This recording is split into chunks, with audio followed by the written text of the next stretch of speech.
लेकिन बात करते हैं तख्ता पलट की। बांग्लादेश में नया नहीं है कि तख्ता पलट हुआ है, और यह भी नया नहीं है कि शेख हसीना पर हमला हुआ। यह भी नया नहीं कि वहां विरोध की चिंगारी भड़की हो। लेकिन इस बार नया यह है कि श्रीलंका की तरह बांग्लादेश से भी प्रधानमंत्री बाहर निकल गए हैं, सेना के विमान से बाहर निकल गए हैं।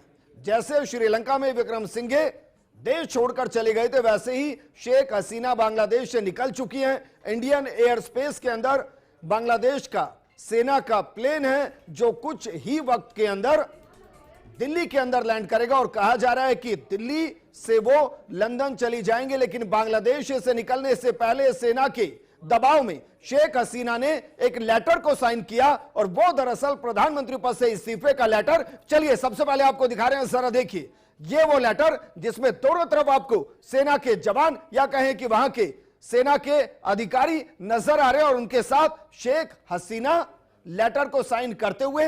हालांकि तस्वीर को आपको देखेंगे तो तस्वीर आपको मोनालिसा की नजर आएगी। समझ नहीं आ रहा है कि वो इसमें मुस्कुरा रही हैं या फिर दुख जता रही हैं। तस्वीर पूरे तरीके से स्पष्ट नहीं, लेकिन बांग्लादेश की स्थिति वर्तमान में स्पष्ट कि वहां लोकतांत्रिक व्यवस्था हटा दी गई है, सेना ने वहां पर कंट्रोल कर दिया है। और इस तस्वीर के साथ यह भी कंफर्म हो गया कि शेख हसीना वहां की प्रधानमंत्री नहीं है। वो इस वक्त इंडियन एयर स्पेस के अंदर है। उनका प्लेन दिल्ली की तरफ बढ़ रहा है। दिल्ली के अंदर जो बांग्लादेश का उच्चायोग है, वहां सिक्योरिटी को बढ़ा दिया गया है, और कहा जा रहा है कि वो लंदन के लिए निकल जाएंगी। हालांकि दूसरी संभावना यह भी है कि कुछ वक्त के लिए हो सकता है कि वो भारत के अंदर रुके उसमें, लेकिन कुछ वक्त का मतलब 2 घंटे 4 घंटे हो सकता है, दिन नहीं हो सकते। अभी तक जो संभावनाएं जताई जा रही हैं। लेकिन सवाल यह है कि क्या वाकई में जो हिंसा वहां भड़की, जो आंदोलन वहां हुआ, जो सैकड़ों जाने गई, जो तख्ता पलट की कहानी लिखी गई, क्या वाकई में उसको रोका जा सकता था? इससे बड़ा सवाल आज की तारीख में यह है कि जो तख्ता पलट वहां हो रहा है, उसका भारत पर असर क्या होगा, और इस पूरे तख्ता पलट के बाद भारत की भूमिका क्या होगी कि बांग्लादेश के अंदर जो चिंगारी आग बन चुकी है उसको शांत किया जाए। क्योंकि पड़ोसी का घर जलता है ना, तो तपन अपने घर तक भी आती है, और यही कटु सत्य है। इस पर बात करने के लिए हमारे साथ मौजूद हैं कर्नल देवानंद साहब, साथ में हमारे साथ मौजूद हैं कर्नल अनुपम जेटली जी। देवानंद जी, आपको क्या लग रहा है जो तख्ता पलट हुआ है, ये आम नागरिकों का विरोध है जो चिंगारी से आग बना और उसमें शेख हसीना की सरकार जलकर राख हो गई, या आपको लग रहा है कि कोई साजिश है चीन की जिसमें शेख हसीना शिकार हो गई? मेरा यह मानना जो सबसे पहले जो आज देखने को मिल रहा है बहुत दुर्भाग्यपूर्ण है, भारत के लिए भी और दुनिया के सारे प्रजातांत्रिक देशों के लिए। ये बिल्कुल साफ देखा जा सकता है कि ये किसी प्रकार का कोई हादसा नहीं है, किसी प्रकार का विद्यार्थी स्टूडेंट्स का यह आंदोलन नहीं है। यह बहुत बड़ी साजिश है जिसके अंदर मैं यकीनन ये कह सकता हूं कि सिर्फ बांग्लादेश के अंदर जो सरकार विरोधी, जो सरकार को एक देश को स्थिर नहीं चाहते हैं, और दुनिया के वो देश जो बांग्लादेश के अंदर एक तरह से अस्थिरता फैलाना चाहते हैं, उसी के साथ साथ मैं 1-2 बातें आपसे बताना चाहूंगा कि देखिए साजिश ये बिल्कुल क्लियर है, और किन लोगों की है? ये उन चरमपंथियों की है जो अपने बांग्लादेश को एक तरह प्रोग्रेस करता नहीं देखना चाहते हैं, और एक चुनी हुई सरकार को किसी बहाने से उखाड़ फेंकने का प्रयास किया गया है। आपने थोड़ी देर पहले अपने प्रेल्यूड में कहा कि किस प्रकार से श्रीलंका में हुआ, पर श्रीलंका एक इकोनॉमिक प्रॉब्लम के कारण वहां दिक्कत आई थी। ये एक साजिश है रची रचाई। आपने कहा चीन, बिल्कुल चीन इसमें साफ साफ दिखाई देता है। इसमें और दुनिया के देश भी हो सकते हैं, पर मैं इसमें पाकिस्तान का सीधा सीधा एंगल देखता हूं, क्योंकि जो अभी प्रधानमंत्री जो बांग्लादेश की हैं और उनके विपक्ष में जो जिया है, ये वो पाकिस्तान समर्थक हैं, चरमपंथियों की समर्थक हैं, देश के अंदर प्रोग्रेस नहीं चाहती है, प्रोग्रेसिव उनकी पॉलिसीज नहीं है। इनके हमारे साथ जो मौजूदा प्रधानमंत्री इनकी शेख हसीना, भारत के साथ अच्छे संबंध थे, और ये इस प्रकार की जो पटकथा लिखी गई है, देखिए 3 चरणों में होता है। पहला चरण यह है कि यहां पर कुछ इस तरह का आंदोलन, एक नैरेटिव घड़ा जाता है, और उसके अंदर पुलिस और सिक्योरिटी फोर्सेस द्वारा 300 से ज्यादा लोग सरकारी गोलियों से मार दिए जाते हैं।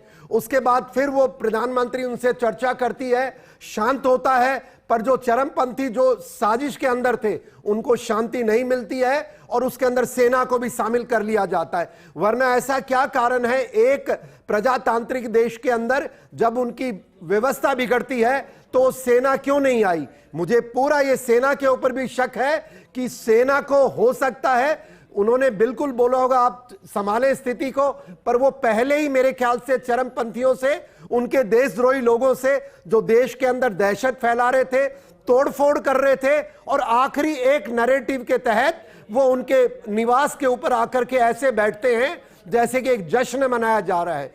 इसी चीज से भारत को बहुत सबक लेने की जरूरत है। भारत में भी हाल ही कुछ वर्षों के पूर्व देखा गया विभिन्न प्रकार के आंदोलनों का नाम देकर के हमारी संस्था को हमारी जो एक डेमोक्रेसी के चोट पहुंचाने के प्रयास किया गया था। याद करो उस समय जब तिरंगे का लाल किले पर अपमान हुआ था, वो कोई ऐसा, पर भारत सरकार की और भारत के नागरिकों की बधाई हो, यहां बांग्लादेश असफल हो गया, पर आज समय भारत को बांग्लादेश के साथ खड़े होने का, क्योंकि वहां बड़ी संख्या में वो लोग हैं जो प्रोग्रेसिव हैं, जो शांति के पक्षधर हैं, तो उनके समर्थन में आना चाहिए। और आपने बताया वो उड़ के आ गई हैं, उड़ के नहीं आई हैं, उनको जबरदस्ती भेजा गया है और उनसे इस्तीफा लिया गया है। और लेने के बाद अब मैं मानता हूं वहां मिलिट्री रूल ऑलरेडी लगा दिया गया होगा, घोषणा करनी बाकी है। और वो जो चीन, देखिए ये बड़े डिटेल विषय है, पर आपके पहले सवाल का जवाब ये देश के साथ साजिश है, चरमपंथी लोग हैं, बांग्लादेश के दुश्मन हैं और हमारे इलाके में शांति नहीं चाहते हैं। ठीक है अनुपम जेटली जी, अब मैं सर इस दायरे को थोड़ा सा बढ़ाता हूं, क्योंकि जो कर्नल देवानंद जी ने कहा वो हो सकता है 100% सही हो, लेकिन भारत किसी एक व्यक्ति के साथ रिश्ते नहीं रखता, भारत एक देश के साथ रिश्ते रखता है। मैंने श्रीलंका का उदाहरण दिया, अब मैं उदाहरण दे रहा हूं अफगानिस्तान का। अफगानिस्तान में जिस तरीके से फोर्सफुली तालिबान ने वहां सत्ता को संभाला, उसके बाद भारत शुरुआत में विरोध करता रहा, लेकिन उसके बाद तालिबान की सरकार के साथ रिश्तों को रखा, क्योंकि भारत विदेश नीति में देश के साथ रिश्ते रखता है, किसी व्यक्ति के साथ नहीं, किसी पार्टी के साथ नहीं। तो आपको लग रहा है कि बांग्लादेश में जो भी हो रहा है उसमें प्राथमिक तौर पर भारत भूमिका में नजर आ सकता है, लेकिन अंत में बांग्लादेश के अंदर जो भी सरकार को रोल करेगा, चाहे वो सेना है, चाहे वो चरमपंथी है, चाहे वो चीन के साथ मिलकर इशारों पर चलने वाली सरकार है, भारत उनके साथ रिश्तों को मधुर करने की कोशिश करेगा। बिल्कुल सही कहा विजेंद्र आपने।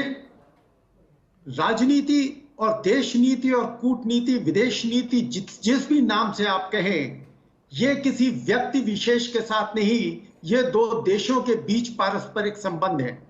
बांग्लादेश भारत से 3 तरफ से घिरा हुआ है और बांग्लादेश अगर अस्थिर है तो उसका असर भारत पर पड़ेगा। जो भी सरकार आती है, भारत सरकार उससे पूरे खुले तौर पर बात करेगी, अपनी सतर्कता बॉर्डर्स पर जारी रखते हुए और ये देखते हुए कि भारत की जो दुश्मन शक्तियां हैं, पाकिस्तान या चाइना, वो कम से कम दखल बांग्लादेश में कर सकें, क्योंकि उनका बांग्लादेश के बाद भारत को अस्थिर करने का एक तरीका है। ये उनकी सोच है, जिस सोच को हमें नेगेट करना है। ठीक है, लेकिन अनुपम जेटली जी, इससे पहले जब हम बात कर रहे थे ब्रेक से पहले, आपने कहा कि बांग्लादेश वापस पाकिस्तान में नहीं मिल सकता क्योंकि दोनों के बीच में जमीनी संबंध नहीं है। लेकिन मेरा सवाल सर यह है कि बांग्लादेश चीन के लिए एक लॉन्चिंग पैड तो हो सकता है भारत के खिलाफ, क्योंकि आप जरा सोचिए ना भाई, भारत के इर्द गिर्द चीन ने बहुत व्यापक स्तर पर लॉन्चिंग पैड तैयार किए हैं, तो उसमें से बांग्लादेश भी तो हो सकता है। बिल्कुल सही कहा आपने। जैसा मैंने पिछले सेशन में कहा कि ये पर्ल ऑफ स्ट्रिंग जो चीन का पॉलिसी है, जैसे उसने मालदीव में किया, बिल्कुल ठीक उसी तरीके से बांग्लादेश में भी हरकत हुई है और बांग्लादेश की सरकार को हटाकर एक ऐसी सरकार लाई जाएगी धीरे धीरे बीएनपी की, जो कि चीन के फेवर में और पाकिस्तान के फेवर में होगी। इसको स्टूज बनाया जाएगा जी। और हिंदुस्तान को यही देखना है कि किस तरीके से वो चीन का अपने जो बे ऑफ बंगाल है, इसमें किसी भी हालत में नियंत्रण ना आने दे या बांग्लादेश की धरती पर चीन को किसी भी तरीके से पैर न जमाने। लेकिन अनुपम जेटली जी, क्या इसको भारत की किसी भी तरीके से हम विफलता कह सकते हैं? मैं सवाल इसलिए कर रहा हूं सर, क्योंकि नेपाल से हमारा सारा पानी आता है, लेकिन वहां चीन अपनी बहु प्रतीक्षित योजनाओं के जरिए 10,000 बिलियन डॉलर से ज्यादा इन्वेस्ट करके बांध बना रहा है और वहां इंफ्रास्ट्रक्चर में खर्च कर रहा है सर। अब बांग्लादेश उसी स्थिति में है। इसके अलावा पाकिस्तान में सी पैक जिस तरीके से बनाया, वो उसी स्थिति में भारत को एक तरीके से कंट्रोल करने की तरफ, जिस तरीके से उन्होंने पूरा पोर्ट को कंट्रोल किया, वो भी एक अलग स्थिति है। मैं ये कहना चाह रहा हूं कि क्या चीन जिस तरीके से अपने लॉन्चिंग पैड बना रहा है, जिस तरीके से भारत की घेराबंदी की कोशिश कर रहा है, क्या भारत को वक्त से पहले रिएक्ट नहीं करना चाहिए था? देखिए, कई चीज ऐसी हैं जिनका खुले तौर पर इस टीवी चैनल में नहीं, जिनके बारे में बोला जा सकता। भारत इस मामले में सजग था, और अगर आप याद करें तो 2012 नवंबर दिसंबर में जब तख्ता पलट शेख हसीना के खिलाफ होने वाला था, आर्मी कर रही थी, तो भारत ने ही सजग किया था और शेख हसीना उस समय बच गई थी। मगर इस बार 20 साल से वो कुल रही है और पिछले 15 साल से लगातार वो प्रधानमंत्री रही है। उनको भी ध्यान देना चाहिए था कि धुआं उठ रहा है तो कहीं आग लगी है जी। बहुत स्टूडेंट्स की जो मांगे थी, जो कुछ हद तक वाजिब थी उनके माहौल के अंदर, कि 30% जो उन्होंने एक सरकारी नौकरियों में रिजर्वेशन दिया हुआ है, केवल मुक्ति बाहिनी के लड़े हुए 1971 के लड़े हुए वेटरन्स के बच्चे और परिवारों को, जो सुप्रीम कोर्ट ने घटाकर अभी कुछ समय पहले ही 5% कर दिया था, फिर भी स्टूडेंट्स काबू में नहीं आए क्योंकि उनसे बात नहीं करी गई। और बात जब पिछले सप्ताह करने की कोशिश की गई, तब तक फौज भी जो थी स्टूडेंट के साथ आ चुकी थी, और बीएनपी जो उनकी ऑपोजिशन पार्टी थी, उसका इतना स्ट्रांग हाथ था उन स्टूडेंट्स के पीछे कि स्टूडेंट्स ने बात करने से मना किया।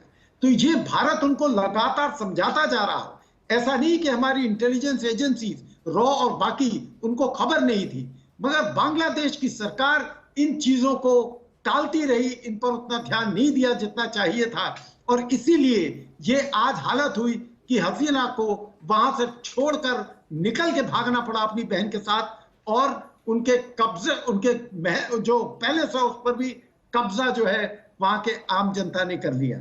भारत को इस समय देखना चाहिए कि अब उन्होंने जो रेड अलर्ट किया है त्रिपुरा और बाकी लगती हुई सीमाओं के साथ बांग्लादेश पे, उस पर पूरा ध्यान दें। आज दोपहर में ही 12 लोग पकड़े गए हैं जो बांग्लादेश से अंदर घुसना चाह रहे थे भारत की त्रिपुरा की इलाके में। और दूसरी बात कि चीफ ऑफ स्टाफ वकारुज्जमान ने वहां पर ऐलान कर दिया है कि अंतरिम सरकार बनाई जाएगी।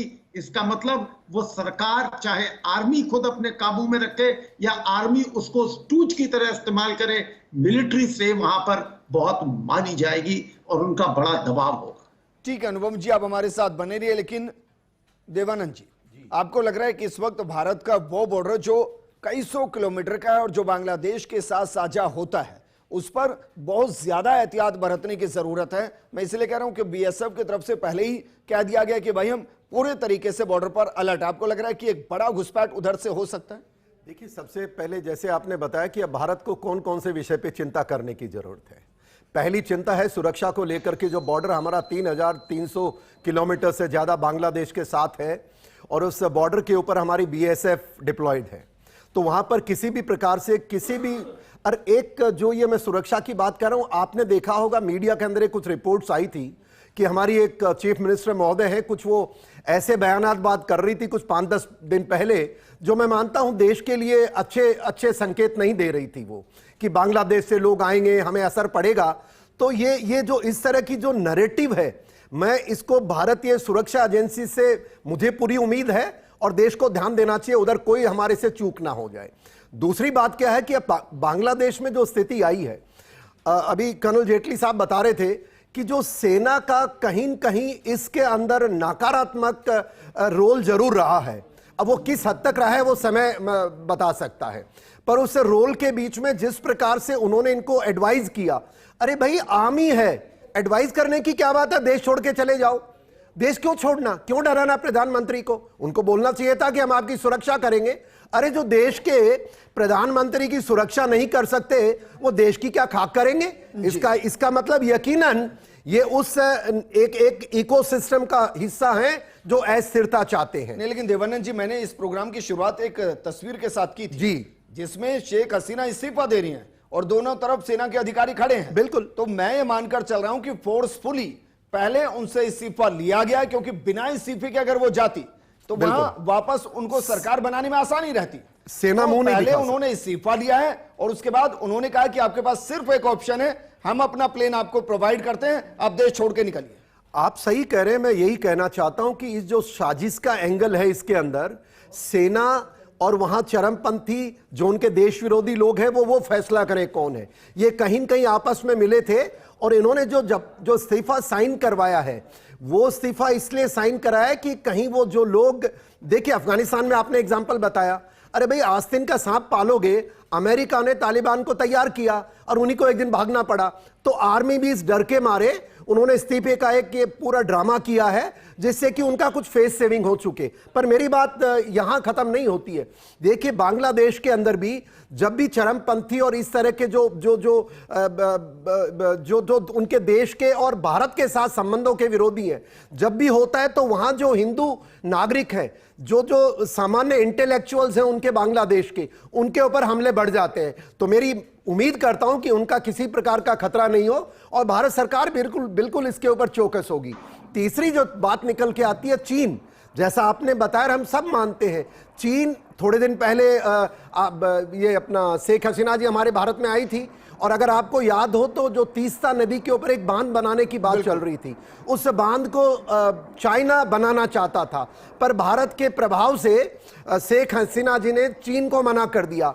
तो मैं मानता हूं कि वो भी उनके एक तरह वो उनका इशू बन गया था। दूसरा मैंने एंगल दिया कि हमारी सीएम महोदय बंगाल की एक स्टेटमेंट देती हैं जो भड़काऊ टाइप था, उसका भी कहीं न कहीं देखिए असर होता है। और देश के अंदर मैं हमारे सरकार और देश का जो तंत्र है उससे आग्रह करना चाहूंगा कि देखिए जो एक नैरेटिव है, जो एक इकोसिस्टम है, जो देश के विरोध काम किसी भी देश में करता है, क्योंकि वो पहले कहीं राजा रजवाड़े में रहे होंगे, पहले पावर में रहे होंगे, अब डेमोक्रेसीज आ गई हैं तो उनको घुटन होती है, तो वो इस तरह के काम कर सकते हैं। और भारत को भी सचेत रहना पड़ेगा, क्योंकि जो आरक्षण का मुद्दा है, आप देखिए आज ही विभिन्न प्रकार के भारत के अंदर कभी किसान का चक्कर होता है, कभी वो सीएए का मुद्दा आ जाता है, कभी अग्निवीर का। ये जो इकोसिस्टम है इसको डील करने की मैं उम्मीद करता हूं ऐसी चूक भारत में ना हो जाए, क्योंकि उनका कोई भरोसा नहीं है।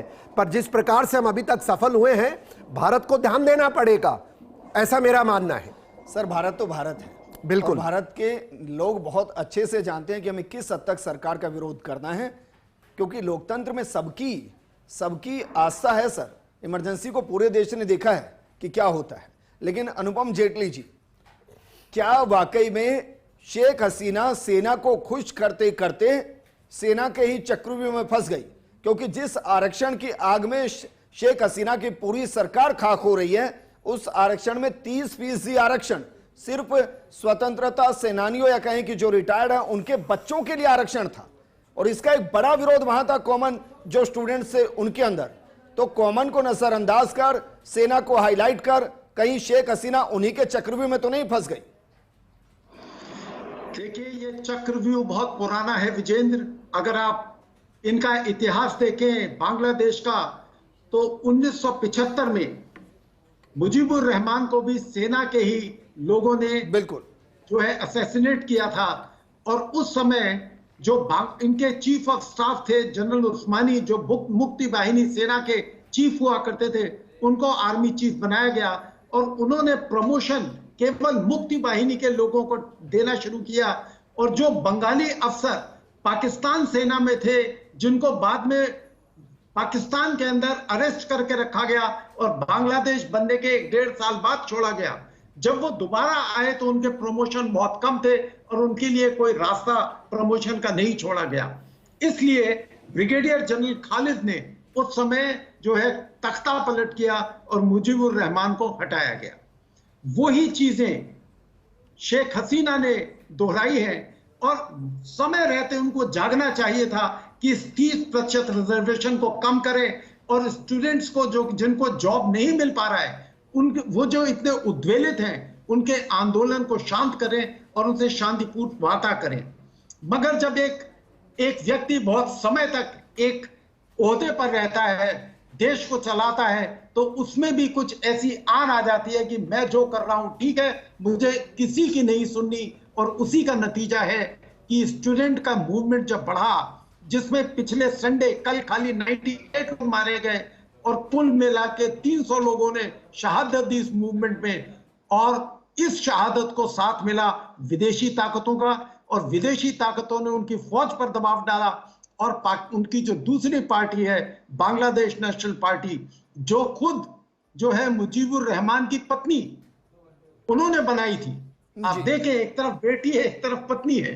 तो ये जो चीजें हैं परिवार की और बांग्लादेश की, ये बहुत ज्यादा पिक्यूलियर हैं और बहुत उलझी हुए हैं इनके तालिबाने। इसलिए ये कोई बड़ी बात नहीं है कि शेख हसीना को समय रहते जागना चाहिए था और सोचना चाहिए था कि देश का यूथ जो कि बगैर रोजगार के इतना परेशान है, उसकी आवाज को सुना जाए और अपनी कुर्सी और देश की रक्षा की जाए। बिल्कुल कर्नल अनुपम जेटली जी, हम उस फ्लाइट को भी ट्रैक कर रहे हैं सर, जिसमें शेख हसीना भारत आ रही हैं। मैं जरा दिखाना चाहूंगा जिस फ्लाइट को हम ट्रैक कर रहे थे लगातार, अब जब उसको ट्रैक किया जा रहा है तो जरा देखिए कर्नल देवानंद जी, उस पर क्या लिखा हुआ है। हम जिसको ट्रैक कर रहे थे उस फ्लाइट का जो नंबर था, वो फ्लाइट का नंबर था दरअसल AX1431, लेकिन उसके बारे में अभी क्या लिखा रहा है, live flight not found, the flight which call sign AJAX1431 is currently not tracked by flight tracker radar 24, it's either out of coverage और हैज ऑलरेडी लैंडेड। इसका मतलब यह है कि या तो वो दिल्ली की तरफ जो बढ़ रही थी फ्लाइट, वो अब दिल्ली की तरफ नहीं, बीच में कहीं वो फ्लाइट रुकी है, और जो हम ट्रैक कर रहे थे लगातार उसमें संभावना है कि वो लखनऊ के अंदर रुकी हुई है। हो सकता है उसको एयर स्पेस ना दिया गया हो, पहली कंडीशन। दूसरी कंडीशन, क्योंकि जिस तरीके के हालात बन रहे हैं उसमें अगर उस प्लेन को लगातार ट्रैक किया जाएगा तो फिर सिक्योरिटी को इश्यू हो सकता है। हालांकि हम मानकर चल रहे हैं कि इंडियन एयर स्पेस है और किसी की औकात नहीं कि इंडियन एयर स्पेस के अंदर किसी फ्लाइट को हिट किया जा सके।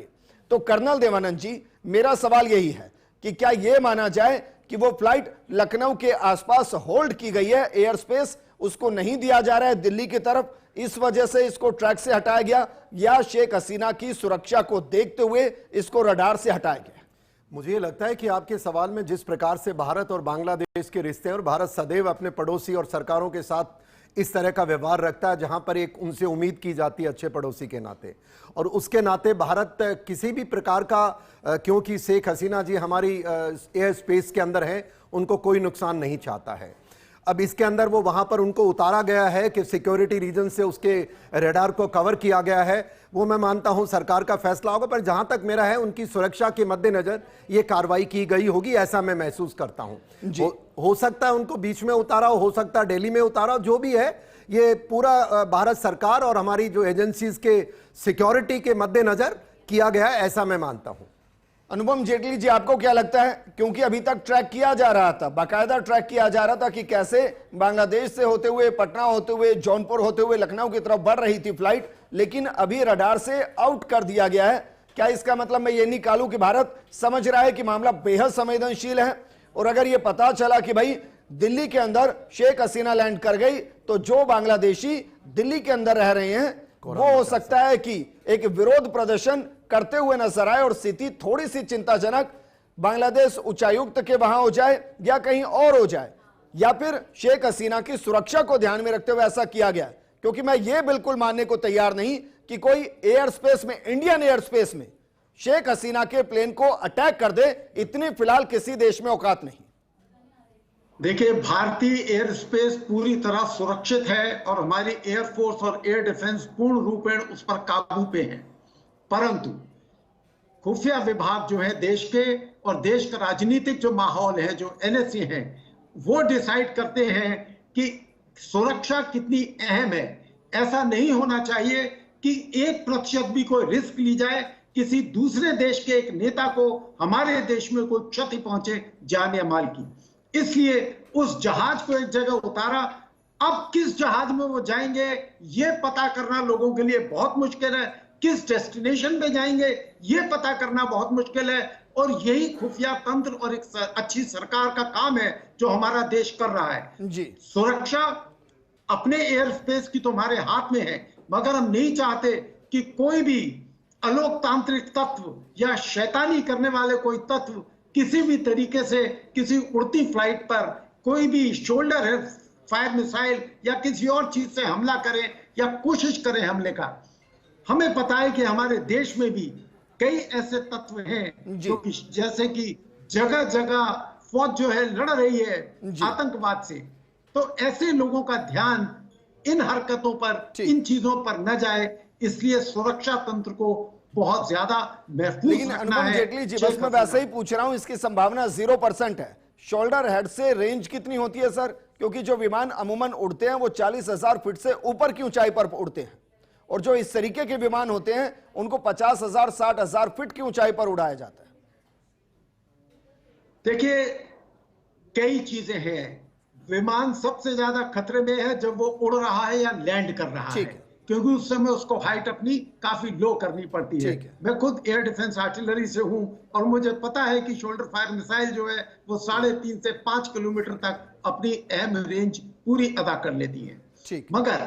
मगर इन चीजों को ध्यान में रखने के लिए कि किसी सपने में भी ऐसा हादसा ना हो हिंदुस्तान के एयर स्पेस या हिंदुस्तान की जमीन के ऊपर, इसलिए जरूरी है कि सारे सुरक्षा के जो तरीके हैं उनको अपनाया जाए और शेख हसीना का जो भी गंतव्य है उनको वहां तक सुरक्षित पहुंचाया। ठीक है, तो अनुपम जेटली जी, क्या मैं इस सवाल का जवाब मैं ये समझ सकता हूं कि भाई भारत के अंदर चाहे वो लखनऊ रुके, लखनऊ से किसी प्लेन के जरिए दिल्ली आए, दिल्ली किसी से मिलते हुए वो लंदन चले जाएं, अब जो उनका पहला फोटो आएगा वो उनके लंदन पहुंचने के बाद, या वो भारत वाया होते हुए जहां पहुंचना चाहती है जब सुरक्षित वहां पहुंच जाएगी उसके बाद आएगा? देखिए पहले भी शेख हसीना जो है पाकिस्तान के जो लीडर हैं, बांग्लादेश के जो लीडर रहे हैं, वो हिंदुस्तान में पॉलिटिकल असाइलम पे रह चुके हैं। मैं ये नहीं जानता कि हमारे देश की इस पर क्या नीति है, मगर जो भी उनका गंतव्य है जिस पर भारत सरकार सहमत है, उस गंतव्य पर जाने के बाद उनकी फोटो जरूर सरफेस करेगी, क्योंकि पत्रकार जो है, खुद ही पत्रकार हैं, वो इस चीज को ढूंढ ही लाएंगे। और वो कोई छोटी मोटी हस्ती नहीं है, वो एक देश की कुल 20 साल तक प्राइम मिनिस्टर रही। जी ठीक है, कर्नल देवानंद जी, आपको लग रहा है कि रणनीति के तहत ये सब कुछ किया जा रहा है और उसमें अब शेख हसीना की सुरक्षा प्राथमिकता है, क्योंकि भारत 1% भी रिस्क नहीं लेना चाहता कि भाई कोई शरणार्थी की भूमिका में आए और उसके ऊपर 1% भी कोई थ्रेट हो। जी, मैं आपसे पूरी तरह सहमत हूं। ये बिल्कुल भारतीय सुरक्षा अधिकारी और जो जांच के जो हमारे जितने तंत्र हैं उनके देखरेख में किया जा रहा है। यहाँ पर क्योंकि आपने सुरक्षा का सवाल आया तो मैं एक दो चीज़ें आपसे रखना चाहूँगा, देशवासियों से रखना चाहूँगा। देखिए जो बांग्लादेश में घटना चक्र हुआ है और भारत के अंदर हमारे, वैसे तो हम सब मानते हैं, मैं मानता हूँ हमारी डेमोक्रेसी बड़ी स्ट्रांग है, हमारा तंत्र भी बड़ा मजबूत है, फिर भी ध्यान देने की बहुत ज़रूरत है। भारत के अंदर आज भी बांग्लादेशी शरणार्थी जो विभिन्न रूप से आए हुए हैं, उनका शुरुआत होती है बंगाल बॉर्डर से, पहुंचते हैं जम्मू के अंदर बड़े हजारों की संख्या में, जो हमारे देश के अंदर सुरक्षा के लिए प्रश्न चिन्ह लगे होते हैं। तो जो जितने देश के अंदर बांग्लादेशी जो शरणार्थी हैं, वो लीगल तरीके से, इलीगल तरीके से, किसी भी तरीके से उनके ऊपर ध्यान देना पड़ेगा, बाद में कोई गलती ना हो जाए। दूसरा, मेरा राजनीतिक नेतृत्व देश के अंदर विभिन्न पार्टियों से एक आग्रह है कि आज जो हमारी सरकार है उसकी जो मजबूत स्थिति है, आप अपने स्वार्थ के लिए कोई ऐसी गलती ना करें, क्योंकि भारत उनको माफ नहीं करेगा।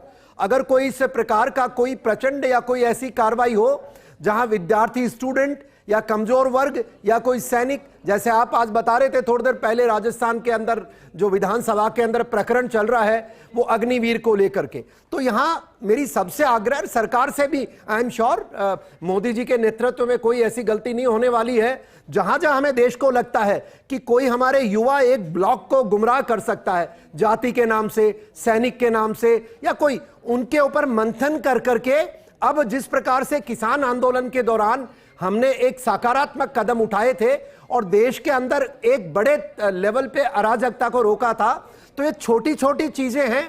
अब मैं मानता हूं हमें बांग्लादेश से लेसन लेना चाहिए कि अकेली आर्थिक स्थिति के कारण देश में बवाल नहीं हो सकता है। बहुत सारे इश्यूज हैं, लाइक रिजर्वेशन, हमारे देश में भी बड़ी प्रॉब्लम है। अग्निवीर, राजस्थान के अपोजिशन वाले तो चैन से बैठते ही नहीं है, सैनिकों को बीच में भड़काने का प्रयास कर रहे हैं, कुछ जातिगत जनगणना की बातें करते हैं।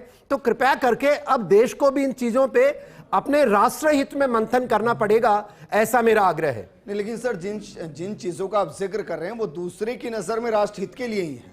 वो जातिगत जनगणना को भी उसी से जोड़ते हैं, अग्निवीर को भी उसी से जोड़ते हैं, और यही तो भारत की खूबसूरती है। जी जी भाई, इसी से मंथन होकर ही तो अमृत निकलता है। बिल्कुल। लेकिन अनुपम जेटली जी हमारे साथ है। अनुपम जेटली जी, मैं बहुत गंभीरता से सवाल कर रहा हूं, क्या भारत एशिया के चक्रव्यूह में फंस रहा है, या आपको लग रहा है कि नहीं, चीन जो चक्रव्यूह रच रहा है उसको धीरे धीरे तोड़ने की तरफ है?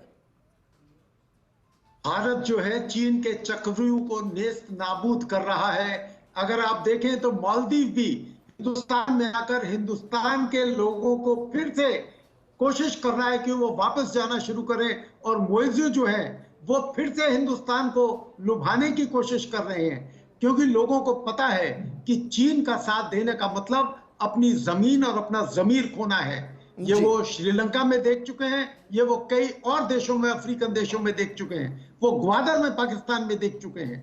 उन्हें मालूम है दुनिया को कि भारत ऐसा देश है जो हर देश की संप्रभुता को चाहता है और उसमें विश्वास रखता है। जी। भारत का जो संविधान है, भारत की जो सोच है, भारत के नेताओं की जो पहल है, वो यही है कि हम भी चैन से रहें और हमारे पड़ोसी देश भी चैन से रहें, विकास करें और उन्नति करें। ठीक है, लेकिन जो चीन के अंदर बलूच आंदोलन है उसमें भी पीछे चीन की तानाशाही है सर, चीन की गुंडागर्दी है, जो वहां लगातार चीनी सैनिकों और नागरिकों की संख्या को बढ़ाकर बलूच को ही वहां माइनॉरिटी की तरफ लेकर जा रहे हैं।